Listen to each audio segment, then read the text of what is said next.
In this video, I'm going to show you how you can install the right Alibaba.com on your smartphone. If this video helps, please like and subscribe. Alright, before I do it, first I'll uninstall the app before I show you the process. Now for this tutorial, I'll show you how to do it through Google Play Store here and then tap on it to open. From here, log in with your Gmail account or Apple ID if you are on iPhone. For my case, I'm on Android and therefore I've logged in here with my Gmail. Go to search here. So I'll search Alibaba just like that.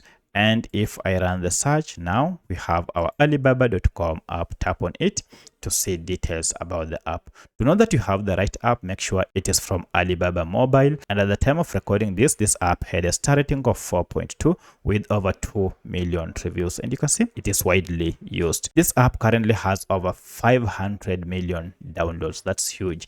And this data might have changed by the time you are watching this. And the current file size is averagely 52 MBs. If you see all this information, you will know that you have the right app. And look at that, that is the current logo for this app. Now to get this app on your smartphone, just tap on install. And this will download the latest version of Alibaba.com app and then install it on your smartphone.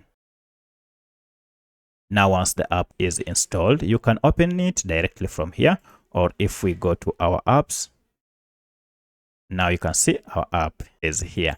Tap on it to open, and this is the welcoming interface. If you see this, then you will know that you are on the right app. Proceed by creating an account, or if you already have an account, you can log in with your Gmail account, or you can as well use your email. So that's how you can install the right Alibaba.com app. If you have any other question, kindly let me know in the comment section. Otherwise, thanks for watching, and let's meet in the next video.